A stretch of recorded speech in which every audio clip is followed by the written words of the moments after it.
Bonsoir, monsieur Raymond. Bonsoir Rav, bonsoir tout le monde. Bonsoir, Effie. Bonsoir David. Un grand bonsoir. אתה שומע? כן, בטח שאני שומע.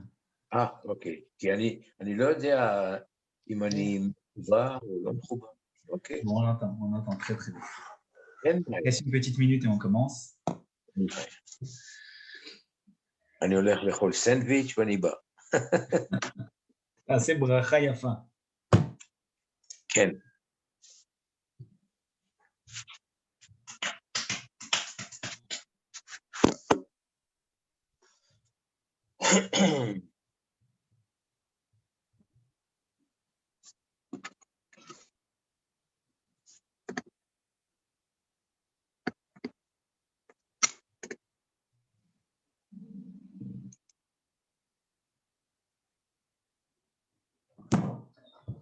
Bonsoir à tout le monde. Bienvenue à cette nouvelle étude, comme on l'a dit, sur le thème de Pourim. Effectivement, depuis le début de la semaine, on est en train d'approfondir un petit peu nos connaissances sur Pourim, mis à part le cours sur la Tfila. On l'a fait lundi, on va le faire ce soir, et on procédera également de la sorte jeudi matin pour un autre cours sur Pourim. Il y a quelques semaines, pour ceux qui ont assisté au cours sur Rambam, Maïmonide, le cours qu'on donne jeudi soir, on avait étudié ensemble les lois du Hallel. Ces fameuses louanges que nous disons à certains moments. On l'a même étudié le lundi dans la Guémara. On s'était posé la question, d'accord, lorsqu'étaient arrivées les lois de Pourim et les lois du Hallel, comment se fait-il que lorsqu'arrive Pourim, nous ne disons pas le Hallel? Pessah, on dit le Hallel. Sukkot, on dit le Hallel. Rosh Chodesh, on dit le Hallel. Hanouka, on dit le Hallel. Et Pourim qui a eu lieu dans l'histoire avant Hanouka, on ne dit pas le Hallel. Alors justement, figurez-vous que cette question-là est une question qui est abordée par la Guémara dans le traité Megillah. Et c'est à travers cette question que nous allons nous poser, des différentes réponses que nous allons donner. Nous allons, comme on en a l'habitude, voir à quel point, dans chaque avis qui existe dans le Talmud, il y a derrière la réponse simple à notre question un enseignement immense à tirer, comme on l'a vu la semaine dernière et comme on va le revoir maintenant, peut-être parfois une discussion entre plusieurs sages, une divergence d'opinion, mais c'est finalement parce que chacun, d'une certaine façon, a raison, peut-être pas dans les faits, monsieur Raymond, mais en tout cas dans l'enseignement et la dynamique que nous devons tirer de ce qui est dit. Je vous propose de commencer tout de suite en regardant ce que la Guémara dit à propos de la raison pour laquelle on ne dit pas le Hallel à...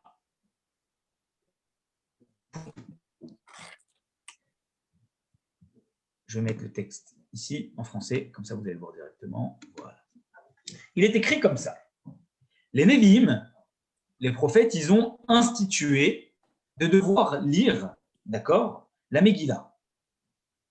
Sur quelle interprétation se sont-ils basés lorsqu'ils ont institué ça, nous dit la Gemara?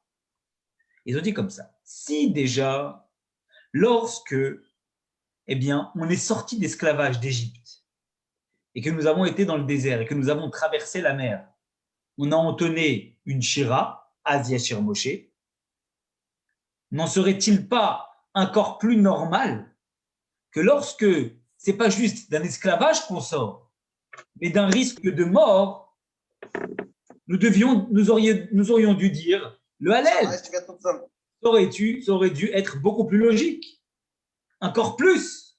Et pourtant, Pourim, le peuple juif entier était menacé, partout où il se trouvait sur la terre, et malgré tout, le Hallel n'a pas été institué. Comment se fait-il? Si le Hallel, tu le dis, et c'est la raison évoquée dans les lois de Rambam, lorsque Dieu nous sauve d'une tsara, lorsque Dieu nous sauve d'une souffrance, et qu'effectivement, à Pessah, la raison pour laquelle nous disons la Hallel, c'est parce que Dieu nous a fait sortir de la souffrance de l'esclavage. Et nous avons été sous son joug. Alors, la fête de Pourim, au moment où clairement, eh bien, on a été sauvé du plus grand risque de mort de tous les temps, comme cela ne s'est jamais passé avant et comme cela ne s'est jamais reproduit après, comment se fait-il, d'accord, que nous ne disons pas le Hallel à Pourim? Et la Gemara, elle donne 3 réponses. Première réponse, elle dit comme ça. La raison pour laquelle le Hallel n'est pas récité à Pourim, c'est parce qu'en vérité, eh bien, le Hallel se récite uniquement quand le miracle a eu lieu, pas en période d'exil, en Israël. Si Dieu nous sauve d'un miracle en Israël, alors c'est justifié pour dire le Hallel. Par contre, si le miracle a eu lieu en dehors de la terre d'Israël, en diaspora, en exil, alors on ne dit pas le Hallel. Et la Gemara, tout de suite, elle vient nous dire. Et la raison pour laquelle, lorsqu'on est sorti d'Égypte, on n'était pas encore en Israël, et pourtant, en souvenir de ça, on dit le Hallel à Pessah. Comment ça se fait? La Gemara nous dit c'est très simple, parce qu'en fait, on n'avait jamais été encore en Israël. Quand est-ce qu'est née cette loi-là, qu'on ne peut dire le Hallel que lorsque nous avons un miracle sur la terre d'Israël? C'est à partir du moment où on rentre définitivement sur la terre d'Israël. Mais comme le peuple juif n'était pas encore rentré sur la terre d'Israël, alors exception pour la Yetziat Mitzrayim, la sortie d'Égypte, où effectivement on a eu un miracle. Effectivement, ce n'était pas sur la terre d'Israël. Mais la raison pour laquelle on fait le Hallel, c'est parce qu'on n'a pas encore été sur la terre d'Israël. Mais à partir du moment où on rentre sur la terre d'Israël, c'est-à-dire à l'époque de Josué, ce ne sera que pour les miracles qui auront lieu sur la terre d'Israël que nous pourrons faire le Hallel. Première réponse. Deuxième réponse. Rav Nachman. Rav Nachman nous dit quoi? Il nous dit la raison pour laquelle on ne dit pas le Hallel à Pourim, c'est parce que la Megillah en soi, le texte de la Megillah, c'est un Hallel. Donc, si le texte de la Megillah, c'est un Hallel, alors à ce moment-là, dire le Hallel et la Megillah, c'est comme si on le dirait 2 fois. Et comme on ne peut pas le dire 2 fois, parce que pour lui, la Megillah est un Hallel, est une prière déjà de louange et de remerciement à Dieu, alors à ce moment-là, il a marqué le coup comme quoi qu'il nous a sauvés de cette souffrance, alors à ce moment-là, pas besoin de le dire une seconde fois. Troisième réponse, la réponse de Rava. Rava nous dit, il faut savoir que la raison pour laquelle, d'après le Rava, on ne dit pas le Hallel à Pourim, c'est parce que quand on est sorti d'Égypte, on était des serviteurs de Dieu. Et on est passé du stade, comme on l'a dit tout à l'heure, de serviteur de Pharaon à serviteur de Dieu. Mais à Pourim, peut-être qu'on a été sauvé d'un grand miracle, mais cette phrase est très importante. Akati avdi Achashverosh anan. On est malheureusement encore les serviteurs d'Achashverosh. C'est pas comme si on était sorti complètement au moment du miracle de Pourim du joug d'un roi étranger et idolâtre. Même quand on a effectivement fêté Pourim, on était toujours sous la coupole, l'emprise d'un roi idolâtre qui était Achashverosh, Assuérus. Donc, d'après Rava, la raison pour laquelle on ne dit pas le Hallel à Pourim, c'est parce que à Kate Avde Achashverosh Anan, on est resté en tant que serviteur d'Achashverosh. Et donc, on était toujours en quelque sorte asservi et pas entièrement sous la responsabilité de Dieu. Donc, il n'y a pas de raison de devoir dire le Hallel à ce moment-là. Ce qui n'est pas le cas à Hanouka, où, quand on a gagné la guerre, on n'était plus sous l'emprise des Grecs, on a récupéré le temple, etc. On a pu le repurifier. Donc, ça justifie pourquoi on dirait le Hallel à Hanouka et pas à Pourim. Quand on arrive à ce stade-là, d'accord, la Gemara, elle continue. Mais juste avant de continuer, je vous explique pourquoi la Gemara, elle continue. Parce qu'a priori, on a 3 réponses. La Gemara, elle pose la question, elle dit comme ça. Elle dit, a priori, quand vous regardez telle que l'explication ici, elle est avancée. On a l'impression quoi? On a l'impression, finalement, ok, que Rav Nachman, Rava, donnent chacun leur explication en se basant sur quelque chose qui avait été dit avant. en se basant en quelque sorte sur la première explication. La première explication était de dire que le Hallel ne peut pas être récité lorsque nous sommes en diaspora. Et la raison pour laquelle, eh bien, à Purim, à la sortie d'Égypte, on a dit le Hallel, mais que là, on ne va pas le dire dans l'histoire de Purim, c'est parce que finalement, à partir du moment où on est rentré en Israël, eh bien, on a annulé finalement toutes les possibilités de pouvoir dire le Hallel qui était avant. Le fait que Rav Nachman et Rava viennent ici donner leur réponse, ça veut dire quoi? Ça veut dire qu'ils ne sont pas d'accord avec la première. Parce que si vous êtes d'accord avec la réponse de quelqu'un, il n'y a pas de raison de donner votre propre réponse. Pourtant, que font Rava et Rav Nachman ici? Ils donnent chacun leur réponse. Ça veut dire que eux ne sont pas d'accord avec ce qu'on a dit, qu'à partir du moment où on arrive en diaspora, en exil, cela remet en cause le fait de pouvoir dire le Hallel. Ça voudrait donc dire que eux considèrent que même en diaspora, si on vit un miracle, on devrait pouvoir dire le Hallel. Pourquoi? Pourquoi d'après eux c'est comme ça? Alors en vérité, la Gemara répond et nous explique. Parce que ce qu'ils veulent dire eux, c'est que, effectivement, à l'origine, on ne devait pouvoir dire le Hallel que lorsque nous étions en Israël. Et c'est comme ça que c'était au moment où Josué a conquis la terre.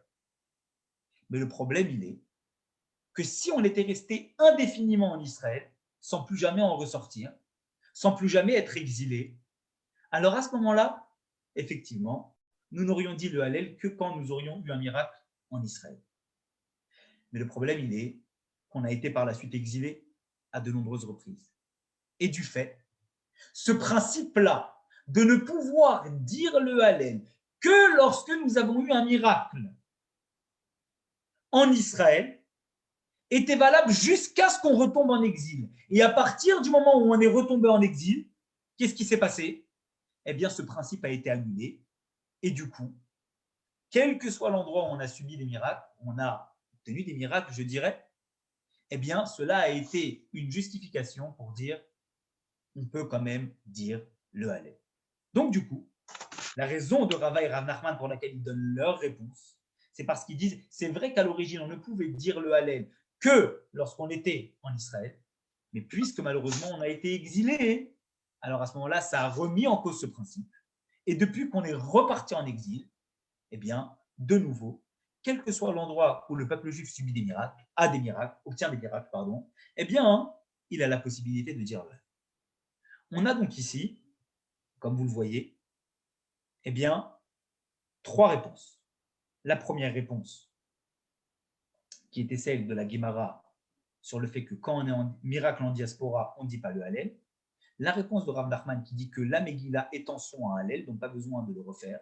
Et la réponse de Rava qui dit qu'on est resté les serviteurs d'Assuérus et donc on était toujours en esclavage d'une certaine façon. Et donc il n'y a pas de raison de devoir pouvoir dire le Hallel puisqu'on est toujours sous l'emprise d'un roi idolâtre.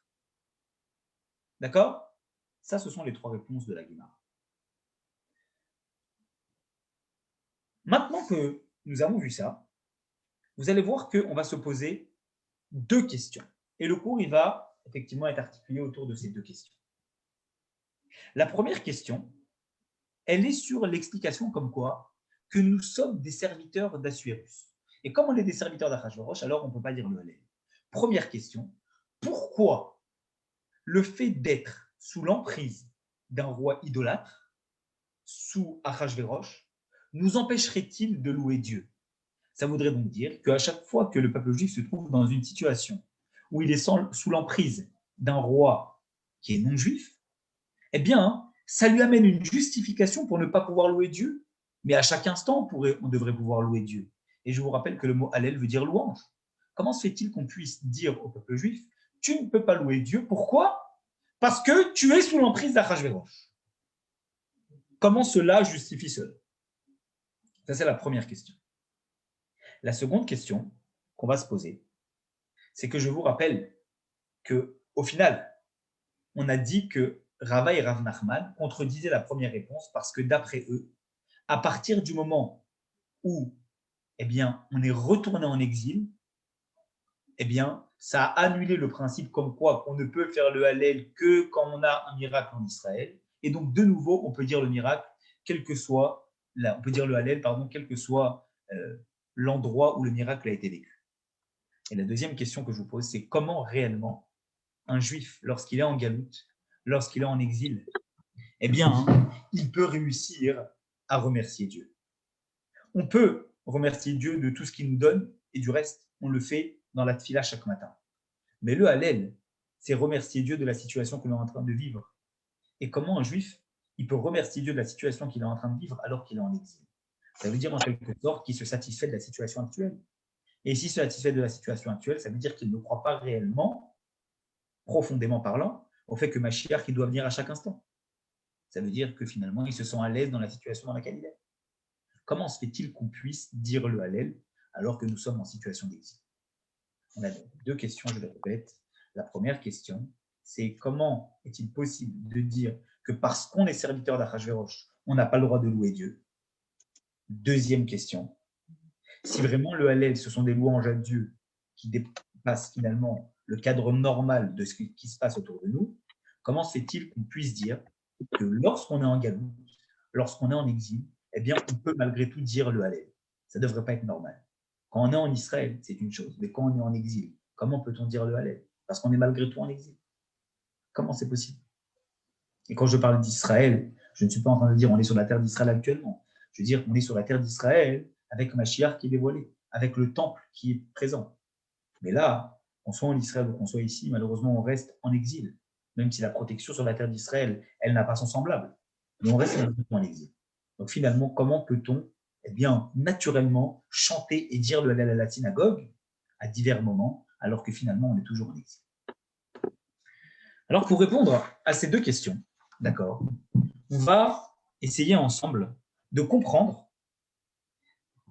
quelque chose qui est très important, c'est de savoir ensemble pourquoi, eh bien, on dit le Hallel. Dans quel cas on dit le Hallel? Je vous ai dit tout à l'heure, on dit le Hallel quand Dieu nous sauve d'une souffrance. Mais vous allez voir que la Gemara Shabbat, elle donne une autre explication. Que dit-elle?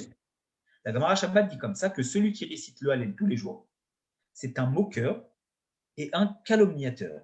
Pourquoi elle dit ça? Elle dit parce qu'en fait, il faut savoir que quand les prophètes ils ont institué la prière du Hallel, à des moments précis, pour louer Akadosh Baruch Hu et le remercier, alors à ce moment-là, celui qui le récite à n'importe quel moment, ça veut dire que finalement, eh bien, c'est quelque chose qui devient banal. Ça veut dire que le Hallel ne peut être récité que dans un moment qui est particulier, un moment qui est spécial, un moment qui est tellement spécial qu'il justifie qu'on dise le Hallel dans ce cas-là. Quel est donc ce moment spécial qui peut justifier que les prophètes ont institué de devoir dire le Hallel en général? En vérité, c'est lorsque le peuple juif a bénéficié d'un miracle. Lorsque le peuple juif a eu un miracle, c'est en soi la raison qui explique pourquoi les prophètes ont amené eh bien, la possibilité de dire le Hallel. À Pessah, le miracle de l'ouverture de la mer Rouge et de la sortie d'Égypte. À Sukkot, le miracle, effectivement, de pouvoir eh bien, être protégé par des nuées de gloire dans le désert.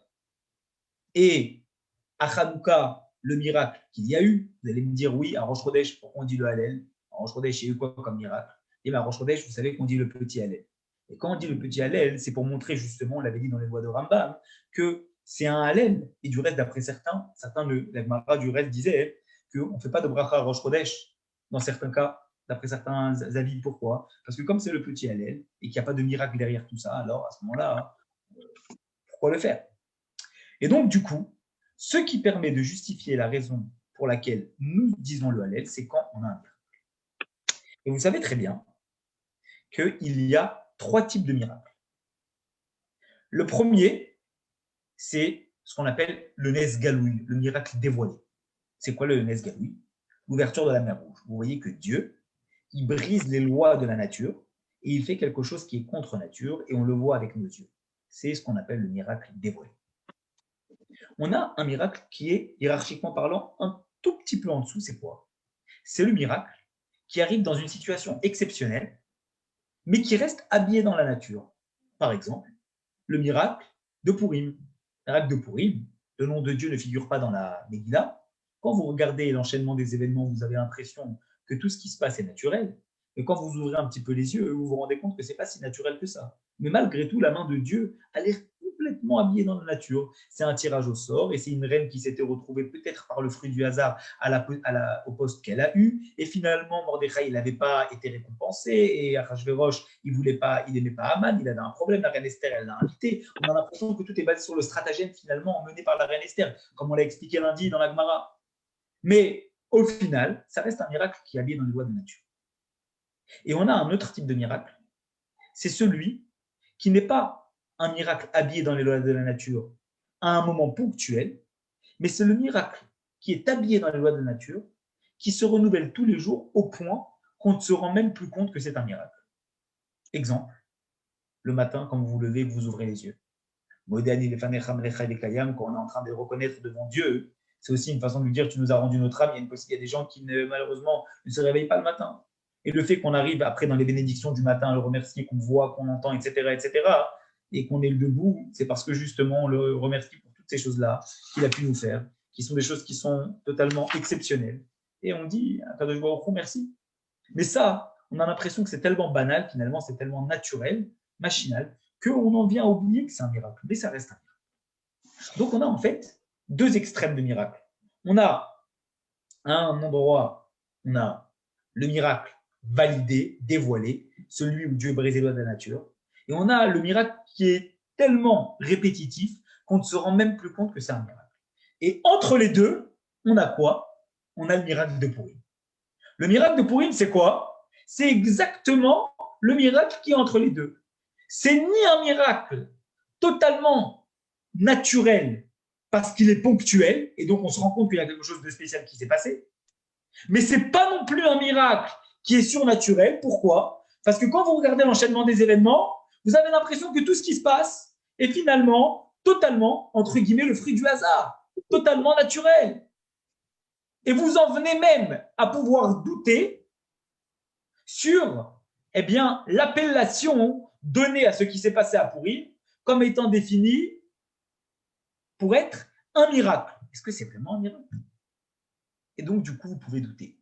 Parce que c'est ni surnaturel et c'est ni totalement naturel.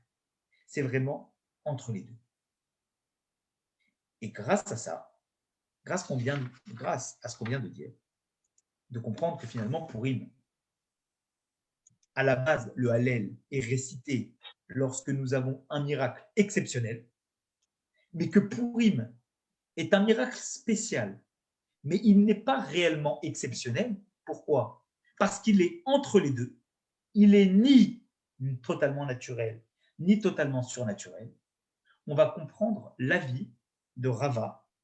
L'avis de Rava qui nous a dit finalement que la Megillah est en soi un Hallel. Qu'est-ce qu'il a voulu nous dire, Rav Nachman, quand il nous a dit que la Megillah est en soi un Hallel? Il a voulu nous dire, en vérité, si tu me dis que la raison pour laquelle on ne dit pas le Hallel à Pourim, c'est parce que, en vérité, Pourim, c'est un miracle qui n'a pas l'air comme étant surnaturel, et qu'on ne dit le Hallel que lorsque Dieu nous fait un miracle qui est surnaturel, alors à ce moment-là, je vais te répondre, nous dit Rav Nachman. Effectivement, Pourim, tu peux tomber dans le piège de ne plus comprendre réellement est-ce qu'il y a eu un miracle surnaturel. Mais qu'est-ce qui vient te rappeler qu'à Pourim, il y a eu quand même un miracle qui est surnaturel, qui est ce qu'on appelle un miracle? C'est quoi? C'est la Megillah.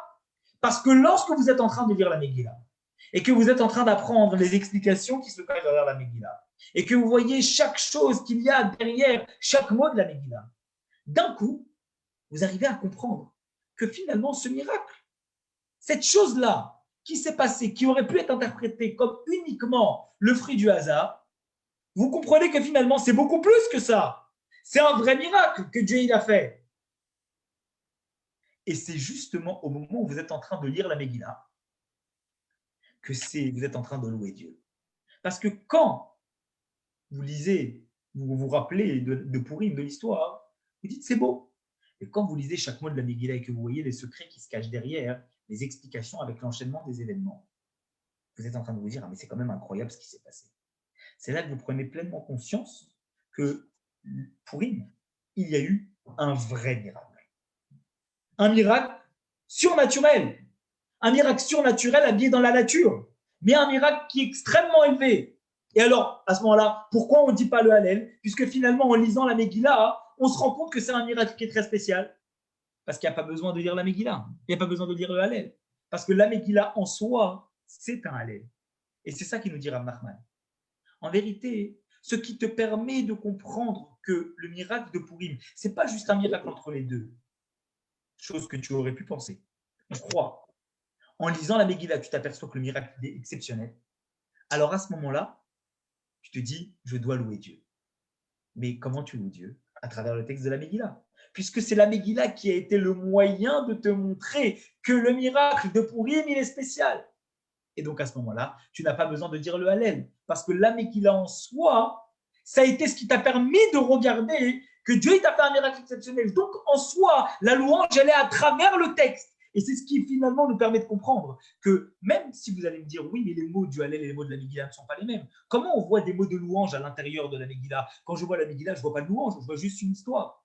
Mais en fait, la meilleure façon de louer, c'est pas de dire merci, merci, merci, merci. Parce que parfois, les gens, ils disent merci, merci, merci. Mais ils ne savent même pas pourquoi ils disent merci. La meilleure façon de louer quelqu'un, c'est d'annoncer et d'énoncer les choses qu'ils ont fait pour lesquelles tu es en train de lui dire merci. Et donc, la Megillah, en étant l'histoire qui nous montre pourquoi on doit dire merci à Hachem, c'est en soi le meilleur texte de louange qui soit. Et c'est pour ça que, contrairement au Hallel, qui sont des prières, des Téhilim, etc., de juxtaposition de plusieurs textes, la Megillah est en soi un livre à part entière des 24 livres de la Torah. Elle a donc la force de Torah de vérité.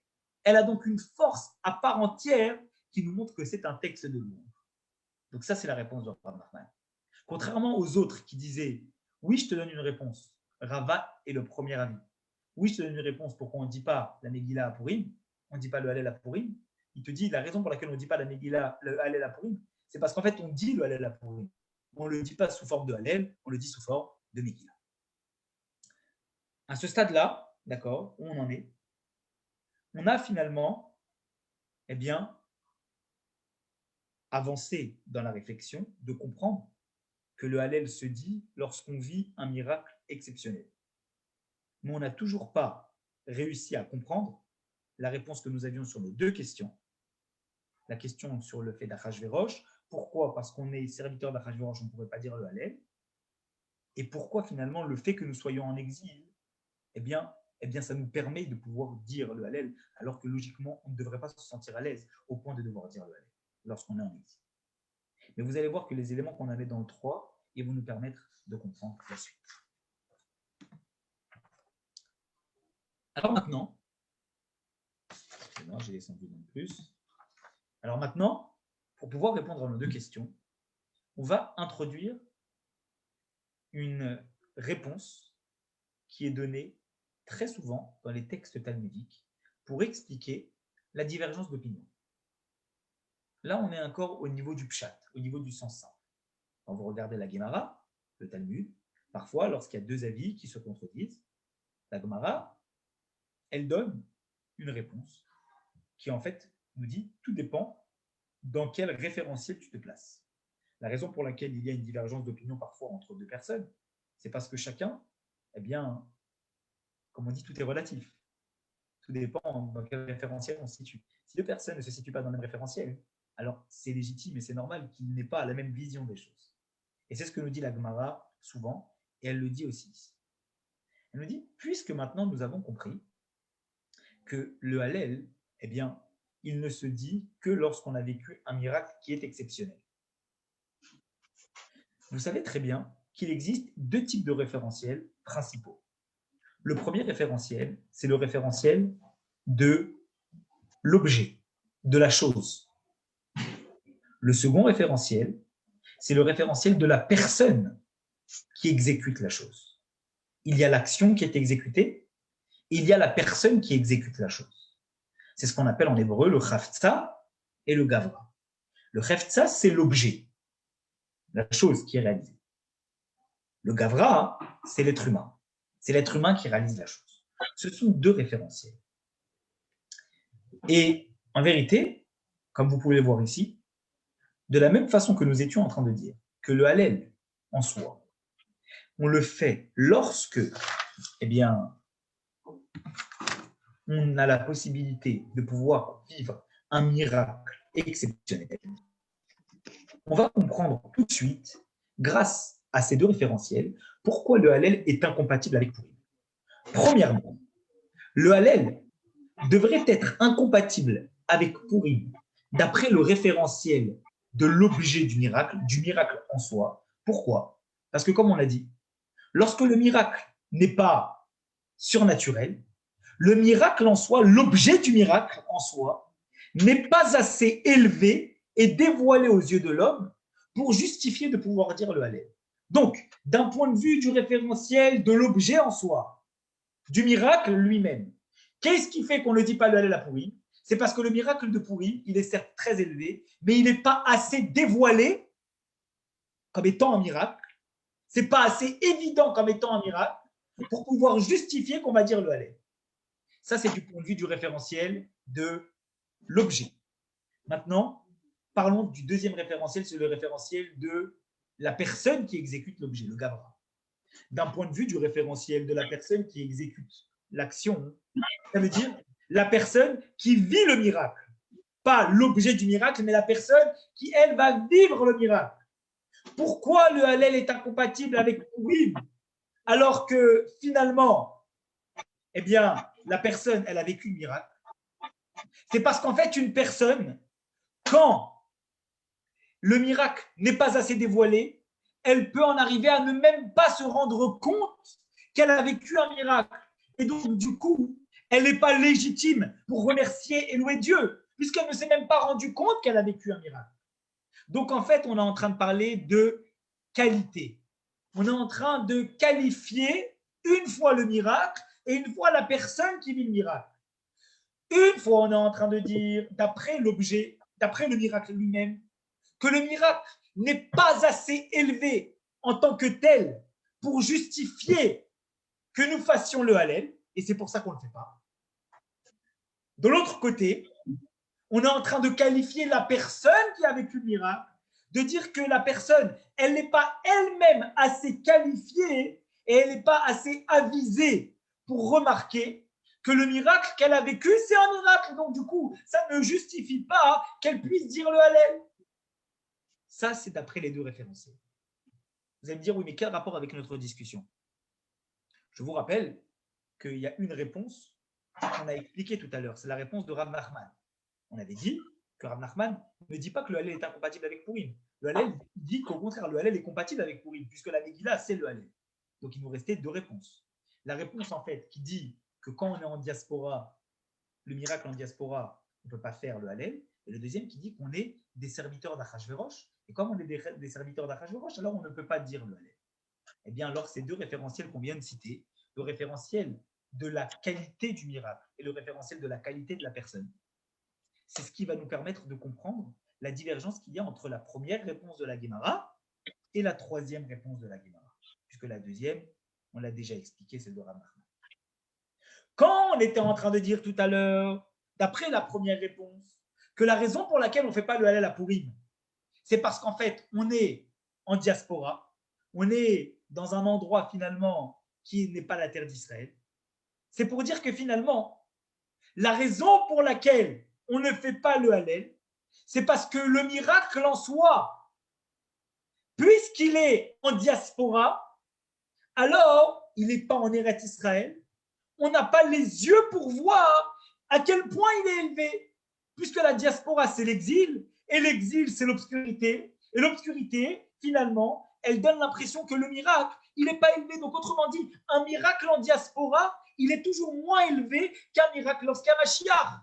Et donc, la raison pour laquelle le premier avis disait que on ne peut pas faire le Hallel à Purim parce que le miracle, il n'est pas assez élevé, il n'est pas assez surnaturel, c'est parce qu'en fait, en diaspora, il ne peut y avoir de miracle surnaturel. Et donc, c'est la qualification du miracle qui est en question ici. Donc, le premier avis se base sur le référentiel du miracle en lui-même. Le troisième avis, l'avis de Rava, qui disait que nous sommes des serviteurs d'Achashverosh. S'il dit que nous sommes des serviteurs d'Achashverosh, ça veut dire qu'il fait référence à qui? Il ne fait pas référence au miracle. Il fait référence à quoi? Il fait référence à la personne, puisqu'il dit que nous sommes des serviteurs d'Achashverosh. C'est comme pour dire que finalement, lorsque nous sommes sous l'emprise de Dieu, on peut percevoir des conduites miraculeuses que Dieu nous amène ici. Mais quand on est sous l'emprise d'Achashverosh, on a comme un voile devant nos yeux qui ne nous permet pas de pouvoir voir complètement comment Dieu fait un miracle. Et donc, du point de vue de la personne n'est pas assez qualifiée de pouvoir voir un miracle lorsqu'elle est sous l'emprise d'un roi comme un. On a donc maintenant un peu plus d'approfondissement sur nos trois explications. Première explication, qui est celle, on l'a dit, qu'un miracle en diaspora n'est pas un miracle, référentiel de l'objet, un miracle. Deuxième explication, pas de problème de dire le Hallel à Pourim, puisque la Megillah et le Hallel, c'est un Hallel en soi. Troisième explication, on ne dit pas le Hallel parce que nous sommes encore des serviteurs d'Achashverosh, c'est se placer sous le référentiel de la personne en disant que la personne, cette fois, ce n'est pas le miracle qui n'est pas assez qualifié, mais c'est la personne qui n'est pas assez qualifiée pour pouvoir être en mesure de percevoir les miracles que Dieu fait. Grâce à ça, grâce à ce qu'on vient de dire, on a déjà la réponse à la première question. Je vous rappelle qu'on est en train de dérouler un certain nombre de choses pour pouvoir répondre à nos deux questions. La première question, c'était comment, lorsqu'on est un serviteur d'Achashverosh, pourquoi être un serviteur d'Achashverosh ne nous permet pas de pouvoir louer Dieu? Et la deuxième question, c'est pourquoi quand on est en galoute, en exil, on ne pourrait avoir le luxe de pouvoir louer Dieu. On a maintenant la réponse à la première question. La question qu'on a posée, comment ça se fait que quand on est un serviteur d'Achashverosh, un serviteur d'Assuérus, on ne peut pas être en mesure totalement de louer Dieu. C'est très simple. On vient de dire que quand on est un serviteur d'Assuérus, quand on est en exil, on a les yeux qui sont voilés. Et comme on a les yeux qui sont voilés, comment peut-on réellement nous rendre compte d'un miracle exceptionnel que Dieu pourrait nous faire lorsqu'on est un serviteur d'un roi idolâtre? On ne peut pas. On est sous son emprise, donc on n'arrive pas à remarquer. Ça veut dire qu'il a une emprise sur nous. Et puisqu'il a une emprise sur nous, il nous pose un voile sur nos yeux. Et donc, puisqu'il nous pose un voile sur nos yeux, on n'est pas en mesure de pouvoir voir avec nos yeux les miracles que Dieu fait de façon surnaturelle. Et donc, puisqu'on n'est pas en mesure de les voir, on ne peut pas louer Dieu sous la forme du Hallel. On a donc la réponse à notre première question, qu'on va évidemment approfondir un peu plus tard. Mais ce qui nous reste, c'est la nécessité de comprendre la deuxième question. Comment un juif, en étant en situation d'exil, il peut, sans aucun problème, dire le Hallel à d'autres reprises, à d'autres mondes. Alors, pour comprendre ça, d'accord, je vous propose de comprendre la différence qui existe entre ce qu'on appelle la diaspora et ce qu'on appelle Israël. Chaque chose qui existe dans ce monde-là, c'est en fait le parallèle de ce qui se passe à l'intérieur de nous. On dit que l'être humain, c'est Olam Katan, c'est un petit monde.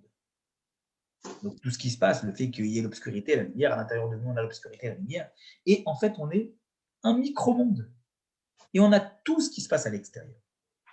Ça veut dire que quand on parle de deux territoires, on parle de la terre d'Israël et on parle de Chutz Laaretz, l'extérieur de la terre d'Israël, c'est qu'en fait, à travers ces deux notions, lorsqu'on parle de la délivrance en Israël avec Mashiach et le fait qu'on soit en exil, ça existe aussi chez l'homme. C'est quoi le Eretz Israël qu'il y a chez l'homme? C'est évidemment la partie spirituelle qu'il a en lui, sa neshama. C'est quoi la diaspora qu'il y a à l'intérieur de l'homme? C'est effectivement tous les sujets de son corps, tous les autres sujets corporels. Tout ce qui est à l'extérieur d'Israël n'est pas pour autant mauvais, pas du tout. Mais ça reste ce qu'on appelle les choses qui sont les besoins corporels. Donc, les besoins spirituels sont comparés à Eretz Israël et les besoins matériels, corporels, sont comparés à la diaspora. Grâce à ça, on va comprendre. On entend deux sons, David. Ouais, j'ai enlevé. Non, j'ai toujours pas enlevé. Je vois que. Voilà, juste couper les micros, soyez gentils, merci beaucoup. Grâce à ça, on a compris que le Eretz Israël du juif, c'est sa spiritualité. Et la diaspora, l'exil du juif, l'extérieur de la terre d'Israël, c'est ses besoins corporels. Vous allez voir qu'on va maintenant réussir à répondre à la question qu'il y a. Mais on va faire même plus que ça. On va comprendre que ces trois explications que la Gemara nous a données, ce n'est pas trois explications juste pour nous expliquer le sens du Hallel. C'est pour nous expliquer comment une personne doit se comporter dans ce monde. Regarde.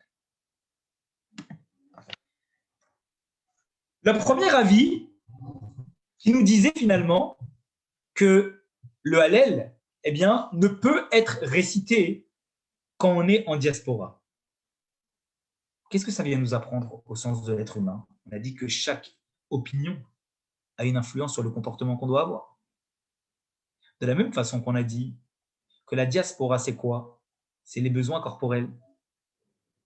De la même façon qu'on a dit que le Hallel, c'est la louange à Dieu, mais que le Hallel vient du mot Behilo, c'est la même étymologie que le mot Behilo, comme c'est marqué dans Job, et ça veut dire la lumière. Alors maintenant, on comprend pourquoi au niveau de l'être humain, le Hallel ne peut pas être récité en diaspora. Parce que le premier niveau qu'il y a chez l'être humain, c'est de dire, lorsque le juif est en diaspora, ça veut dire lorsqu'il est dépendant de ses besoins corporels, il est dans la main de ses besoins corporels, de ses besoins parfois bestiaux, il ne peut pas voir la lumière. Parce qu'il a comme, vous savez, quelque chose qui l'éclaire, mais qui l'éclaire dans le sens où il est complètement, il a des œillères de chaque côté, il est comme voué et omnibulé par ses besoins corporels et il ne peut pas voir la lumière. Ça, c'est le premier niveau.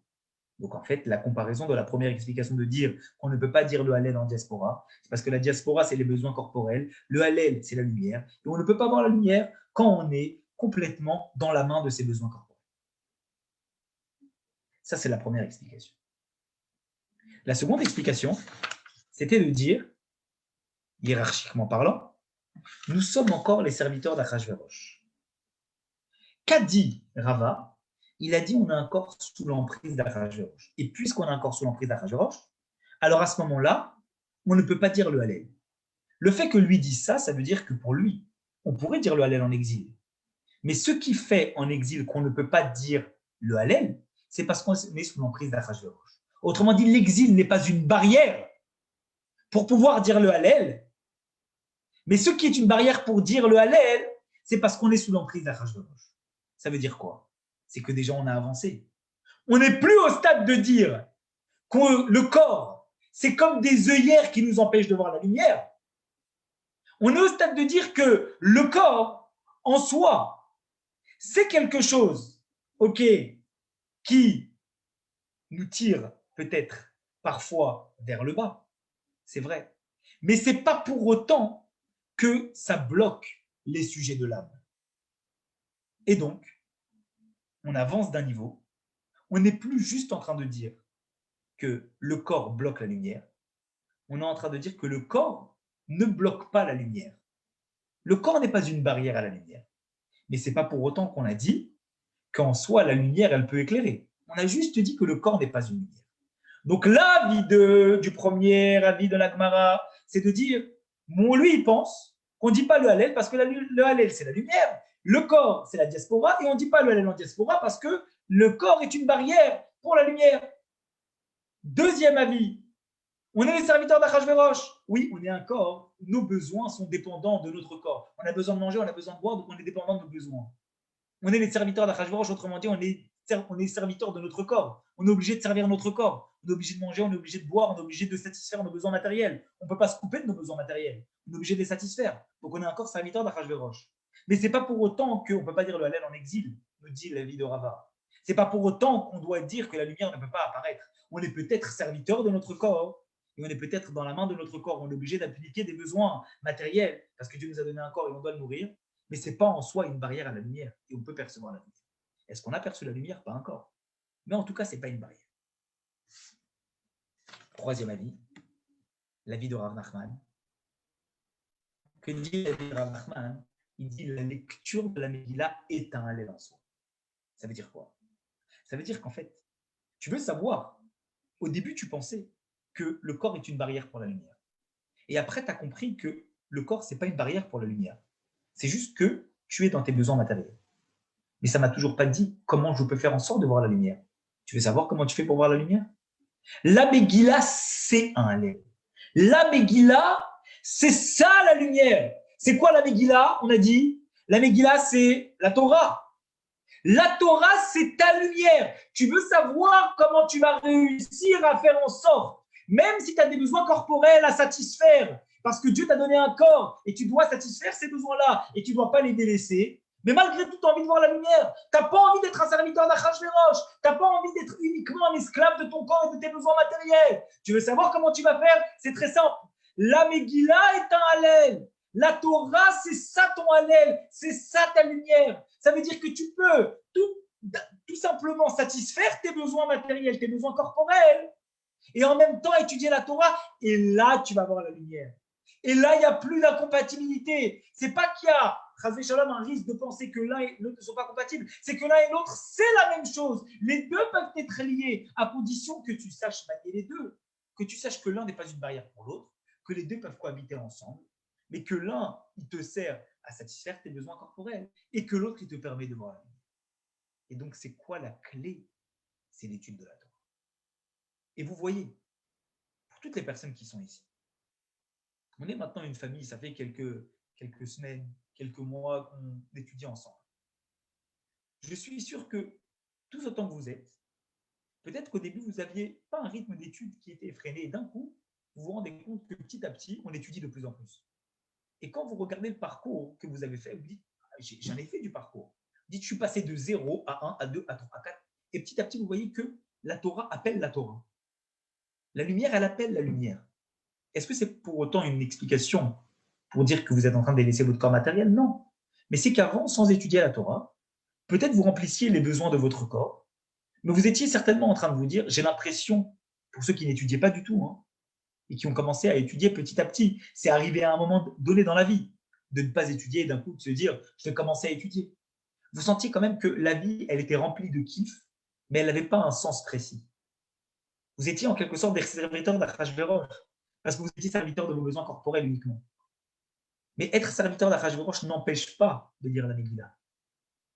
Et quand on comprend que finalement, la Megillah, eh bien, c'est la lumière, c'est le Hallel, alors on comprend que être sous l'emprise d'Achashverosh ne veut pas dire être sous le joug d'Achashverosh. On peut tout simplement être dépendant de nos besoins corporels, être sous le joug être en quelque sorte sous la responsabilité d'Achashverosh, tout en se situant au-dessus de ça. Ou Mordechai, Mordechai, il ne se prosternait pas, Mordechai, il était au-dessus de ça. Mordechai, il était dans un niveau qui était au-dessus. Il ne se sentait pas sous l'emprise d'un roi quelconque. Il devait le respect au roi parce qu'un roi sur terre, c'est en quelque sorte on va dire, le représentant de Dieu sur terre. Donc, il y a quelque chose quand même à respecter. Mais d'un autre côté, ce n'est pas parce qu'on a un roi sur terre que pour autant, on est sous l'emprise dans tous les sujets de notre vie. On reste sous l'emprise uniquement d'un seul maître, c'est Dieu. Et comment on fait pour réellement le ressentir? C'est par l'étude de la Torah. Torah appelle Torah, et on passe d'un cours à 2 cours à 3 cours, on a envie encore plus d'étudier, on a envie d'amener de la lumière, parce que plus on voit la lumière, plus notre neshama et notre corps, ensemble, ils ont envie de voir encore plus la lumière. Ils ont envie de ressentir ça. Parce que finalement, c'est plus du tout une barrière. Et c'est comme ça qu'on arrive à comprendre, finalement, la réponse à la deuxième question. On était en train de se dire, oui, mais finalement, qu'est-ce qui se passe? On a dit tout à l'heure comment un juif en galoute, en exil, il peut être en mesure de pouvoir dire le Hallel. On l'a dit, le Hallel, c'est la lumière. Justement. Comment, dans l'exil, dans l'obscurité, tu peux voir la lumière? Quand tu comprends que ce qui va te permettre de sortir de l'obscurité, c'est la lumière. C'est parce que justement, tu as la lampe dans ta poche, tu n'as qu'une seule chose à faire, c'est l'allumer. Et si tu allumes la lampe, tu vas voir que tu vas défier l'obscurité et tu vas la repousser. Donc, au contraire, de ne pas dire le Hallel en galoute, de ne pas remercier Dieu en galoute, c'est s'enfoncer encore plus dans l'obscurité. Et dire le Hallel, voir la lumière, louer Dieu pour ce qu'il nous fait, c'est encore plus de se donner une chance de sortir à la lumière, de repousser l'obscurité, qu'elle soit complètement avalée par la lumière. Il n'empêche, Purim reste malgré tout un miracle qui est habillé dans les lois de la nature, et un miracle qui est en soi quelque chose de naturel, qui a l'air totalement naturel.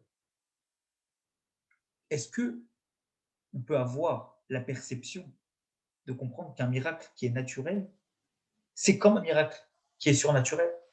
On ne peut pas comparer les deux choses. Les gens qui ont vu le miracle de Purim et les gens qui ont vu la mer Rouge s'ouvrir, ils n'ont pas vu la même chose. Mais malgré tout, on a la possibilité et on a le devoir de les mettre au même niveau. Vous savez, c'est quoi la preuve? La preuve, elle est, comme c'est marqué dans Gomara Megillah, vous le voyez dans la référence 7, on juxtapose une délivrance avec une autre. On parlait de plusieurs délivrances, et pour autant, les deux seules délivrances qu'on a mentionnées ici, c'est pas l'histoire de, c'est pas le Hallel de Sukkot. Vous avez eu. La Gemara, elle n'a pas parlé du Hallel de Sukkot. Elle n'a pas parlé du Hallel de Hanouka. Elle n'a pas parlé de tous ces Hallels-là. De quel Hallel elle a parlé? Elle a comparé le Hallel de Pessah avec le Hallel de Purim. Elle prend comme référence le Hallel de Pessah, et c'est sur le Hallel de Pessah, diaspora, pas diaspora, Israël, pas Israël, qu'elle nous parle du Hallel de Purim. Pourquoi? Parce que justement, on juxtapose les deux délivrances. Juxtaposer les deux délivrances veut dire finalement être en mesure de se dire que le miracle par excellence, c'est le miracle de la sortie d'Égypte avec les 10 plaies, avec l'ouverture de la mer Rouge. C'est le miracle surnaturel. Et on pourrait penser que finalement, eh bien, à la base, le miracle surnaturel est une chose, le miracle naturel de Purim est autre chose, et qu'il n'y a pas de comparaison possible entre les deux. Mais le fait que la Torah ait juxtaposé les deux, c'est pour nous montrer justement que chaque miracle, chaque chose qui arrive dans notre vie, qui pourrait paraître banale, elle a exactement le même niveau vis-à-vis de Dieu et vis-à-vis de nous, dans ce qu'il nous donne, dans ce qu'il nous procure, que le plus grand miracle de la sortie d'Égypte. Oui, on ne le voit pas comme ça. Vous avez raison. Peut-être qu'on n'arrive pas à le percevoir de cette façon-là. Il n'empêche, on a le devoir, et c'est un travail sur soi, à chaque instant de réfléchir et de se dire, si je me lève le matin, c'est un miracle. Je devrais remercier Dieu. Et quand vous vous dites ça, vous allez voir que la tefila, vous allez la faire différemment. Votre prière, vous la ferez différemment. Vous ne pouvez pas la faire de façon machinale si vous ressentez que chaque prière que vous faites, c'est un remerciement et une louange à Dieu pour ce qu'il vous a fait, pour ce qu'il nous a fait. C'est quelque chose qui est exceptionnel. Mais pour ça, il faut à chaque fois se dire, mais attends, mais ce qui m'arrive là, c'est exceptionnel. Ce qui m'arrive, que je me lève, c'est exceptionnel. Que j'ouvre les yeux, c'est exceptionnel. Que je puisse réussir dans ça, c'est exceptionnel. Que je puisse être heureux, c'est exceptionnel. Que je puisse voir ça, c'est exceptionnel. Et au fur et à mesure, quand vous voyez les choses exceptionnelles qui est autour de vous, vous vous rendez compte que chaque chose est un miracle.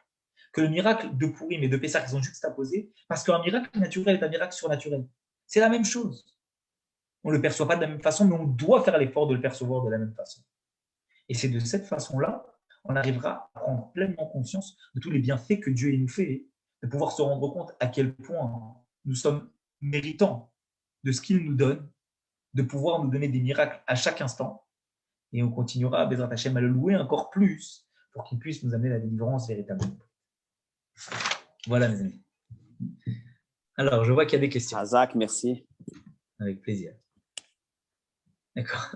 Merci, Razak. Avec plaisir. Est-ce qu'il y a des questions peut-être à l'oral?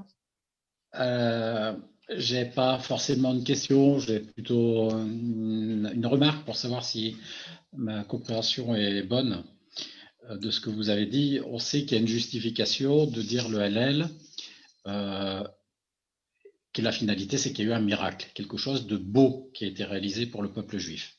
Oui. Et on cite Hanouka, Sukkot, Pessah, etc. D'un autre côté, et ça fait pas l'ombre d'un doute, hein, ça. C'est miracle et on discute pas. On porte une discussion à Purim. Du coup, je me dis que qu'est-ce qui fait la différence peut-être qu'il y a une puissance, comme vous avez dit un peu, je ne sais pas les mêmes mots, mais une puissance dans les miracles. Or, comment on différencie la puissance entre Hanouka, Purim, Sukkot, Purim, Pessah, Purim, etc. Et du coup, je me suis dit que peut-être que les miracles dont on ne discute pas sont initiés, et c'est pour ça qu'ils deviennent des miracles puissants, sont initiés par nos ennemis, par les ennemis du peuple juif. Que Purim a été initié par l'intelligence et la ruse d'une reine juive, et que c'est pas sur le même niveau, et que comme c'est fait par une juive, eh ben, on va dire que c'est normal en fait que ce soit un miracle, donc ça ne devient pas un miracle. Donc, autrement dit… J'ai pas de questions, hein, c'est juste Oui, j'ai compris. un échange. Alors, non, je réfléchis en même temps à ce que vous dites. Donc, en fait, vous êtes en train de dire que ce qui fait que pour Purim, on a l'impression que la chose, elle est tout à fait naturelle, c'est parce qu'elle vient de nous-mêmes. Elle vient de notre peuple. D'une reine juive. D'accord. Alors que les autres miracles qui sont vécus par le peuple juif, ils ont l'air surnaturels parce qu'ils sont vécus par un ennemi. Parce que c'est la main de Dieu et que c'est à cause de nos ennemis, à cause des ennemis des Juifs. Non, c'est intéressant. On peut aussi dire ça, bien sûr. Mais d'une certaine façon, il y a une logique. La logique, elle est comme ça. Quand on combat l'adversité, on voit tout de suite l'opposition. Donc, on voit l'opposition, on sent qu'on a gagné quelque chose. Quand on reçoit quelque chose de Dieu,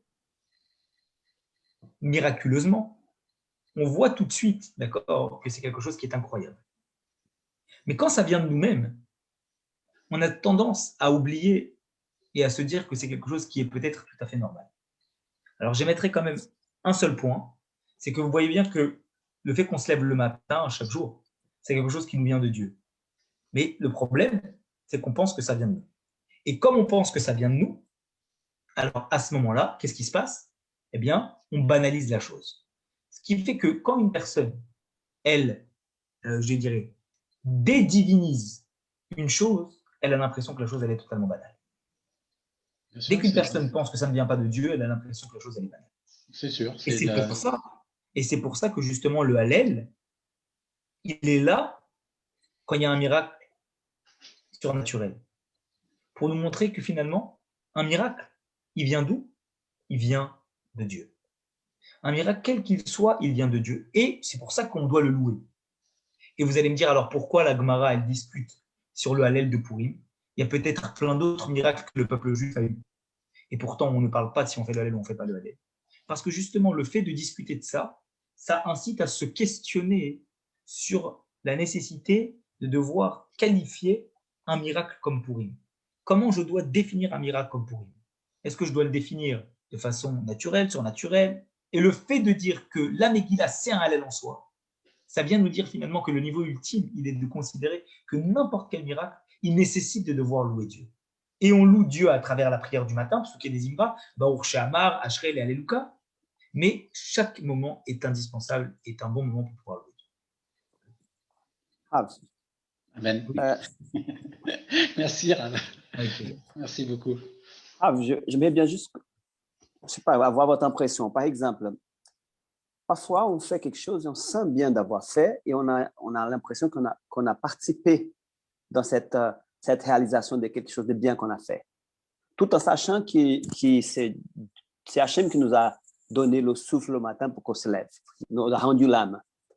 Alors, est-ce que le fait de faire un effort pour être à côté d'Hachem, ça ne nous donne pas un peu de mérite quand même? Parce que nous, on passe notre journée, notre semaine, notre mois avec beaucoup de luttes, beaucoup de choses, beaucoup de provations et tout, et on lutte, on essaye toujours d'être à côté d'Hachem, et puis il nous donne cette force, bien sûr que nous, on réalise des choses, mais est-ce que le fait de lutter pour être à côté d'Hachem, ça ne nous donne pas un peu de mérite quand même?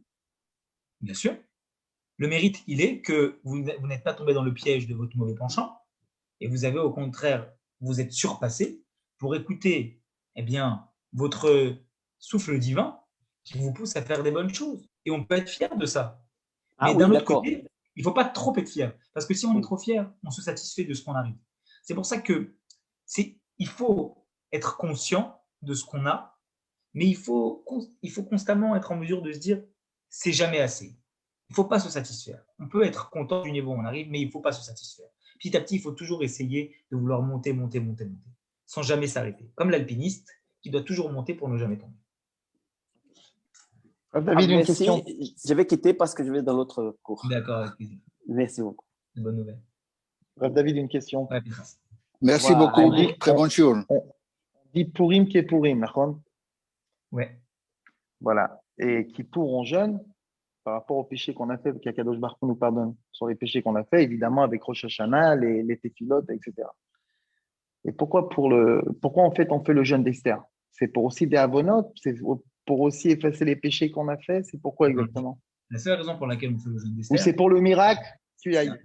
Bon, la vérité, Pinkras, c'est un cours à part entière d'expliquer le rapport qu'il y a entre Purim et Kippour. En 2 mots. Parce qu'en fait, non, il faut juste expliquer que c'est pas Purim qui est comme Kippour, c'est Kippour qui est comme Purim. Ça veut dire que la référence c'est Purim et Kippour c'est comme Purim. Mais juste pour répondre à ta question sur le miracle et un autre sur le Bah, ça a coupé. Oui, mais toi, tu pêches pas, Hervé.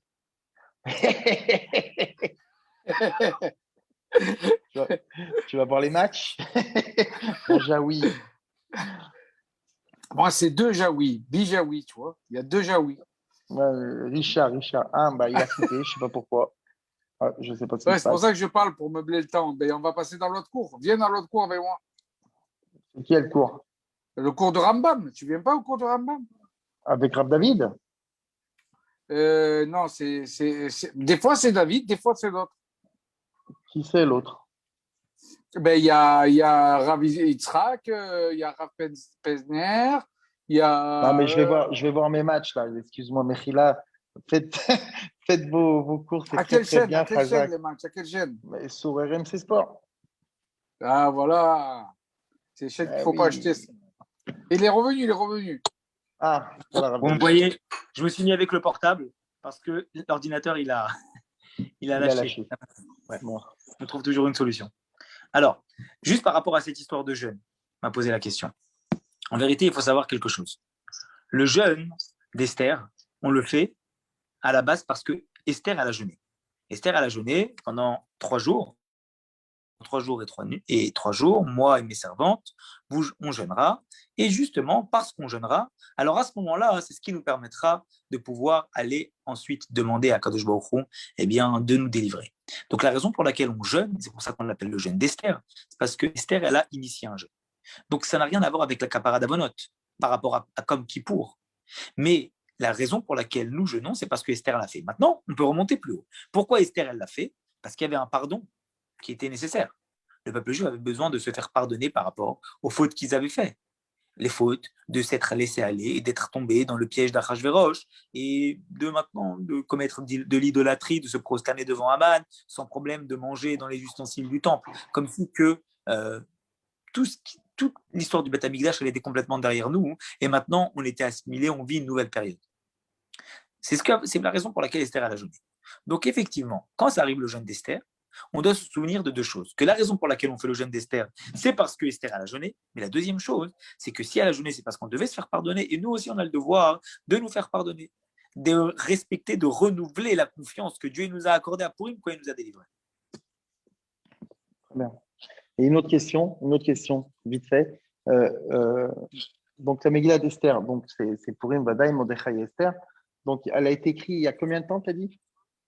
La Megillah d'Esther, elle a été écrite la même année que l'année d'après l'histoire de Purim. C'est le cours de jeudi. On va expliquer quand est-ce que la Megillah d'Esther elle a été écrite, jeudi matin. Quand est-ce que la Megillah d'Esther elle a été écrite, par qui elle a demandé d'être écrite, par Mordechai, par Esther, par l'un des deux, et pourquoi elle a demandé à ce que la Megillah soit écrite, pourquoi fallait-il que ce soit un texte qui soit écrit. Mais juste pour te répondre à la question déjà historique, le reste on le verra jeudi si Dieu veut.